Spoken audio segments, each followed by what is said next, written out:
Guys, সকলে কেমন আছেন? আশা করি সকলে ভালো আছেন। আমিও আপনাদের আশীর্বাদে ভালো আছি। আজকে আপনাদের জন্য অনেকদিন পরে আবারও নতুন একটি ব্লগ নিয়ে হাজির হলাম। আমি আপনাদের নিয়মিত ভিডিও দিতে পারি না, কারণ ব্লগ করার সময় পাই না, কাজে ব্যস্ত থাকি। সো দয়া করে আজকের এই ব্লগটা সবাই না টেনে প্রথম থেকে শেষ পর্যন্ত দেখবেন, কারণ আজকের ব্লগটা হতে যাচ্ছে রেস্টুরেন্ট নিয়ে। কারণ আজকে আমরা সিলেট ডিম সিটি পার্ক আমাদের অফিস থেকে চলে যাচ্ছি শিবগঞ্জ সাফরান রেস্টুরেন্টে। আজকের এই রেস্টুরেন্টের ব্লগটা হবে অন্যান্য ব্লগের তুলনায় অন্যরকম।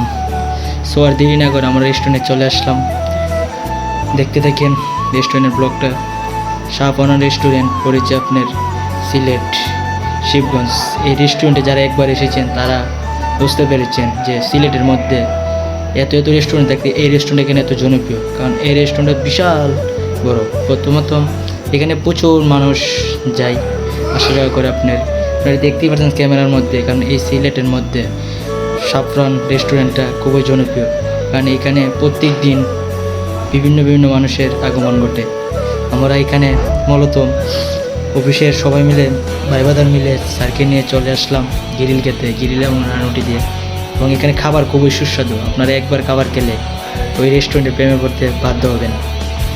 কতটুকু আপনারা ক্যামেরার সামনে দেখতে পাচ্ছেন তা হয়তো আমি বলতে পারবো না, বাট যতটুকু ক্যামেরা দিয়ে ভিডিওটা করার সম্ভব হয়েছে ততটুকুই আমি আপনাদের মধ্যে তুলে ধরার চেষ্টা করেছি। সাফরান রেস্টুরেন্ট মনে করেন সিলেটের মধ্যে এমন একটা রেস্টুরেন্ট যেটা অন্যান্য রেস্টুরেন্ট থেকে অন্যরকম, কারণ এই রেস্টুরেন্টের মধ্যে আপনি যে কোনো খাবার পাবেন। বিশেষ করে আপনি যা যা খেতে ভালোবাসেন নিত্যন্ত প্রত্যেকটা জাতের খাবার আইটেম পেয়ে যাবেন এই রেস্টুরেন্টে। আপনি একবার আসলে তখনই বুঝতে পারবেন যে এই রেস্টুরেন্টটা কতটা সুন্দর। সো সবাই একবার হলে এই রেস্টুরেন্টে এসে দেখে যাবেন। খুবই ভালো লাগলো আজকের এই দিনটা। এবং আমার এই ব্লগটা যারা নিয়মিত দেখেন এবং ব্লগগুলো দেখে থাকেন তারা অবশ্যই আমার চ্যানেলটাকে একটা সাবস্ক্রাইব, পাশাপাশি একটা লাইক, একটা কমেন্ট করে যাবেন। যারা আমাকে সবসময় সাপোর্ট করেন তারা দয়া করে আমার চ্যানেলটাকে একটু ভালোবাসা দিবেন, এবং আপনাদের ভালোবাসায় আমি আরও সামনে এগিয়ে যেতে চাই। এবং আমার কাছ থেকে যারা সাপোর্ট প্রয়োজন তারাও আমাকে বলবেন, আমিও যতটুকু সাপোর্ট দেওয়ার আপনাদের পাশে আছি এবং আপনারাও আমার পাশে থাকবেন। আশা করি আপনারা বুঝতে পেরেছেন।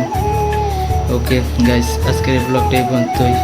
সবাই ভালো থাকুন, সুস্থ থাকুন এবং আমার জন্য মন থেকে আশীর্বাদ করুন। অবশ্যই আপনাদের ভালোবাসা একদিন অনেক দূরে এগিয়ে যাবো। তো ফ্রেন্ড, আমি আর কথা বলতে চাচ্ছি না, আজকের এই ব্লগটা এই পর্যন্তই শেষ করে দিচ্ছি। দেখা হবে আবার কোনো নতুন ভিডিওতে।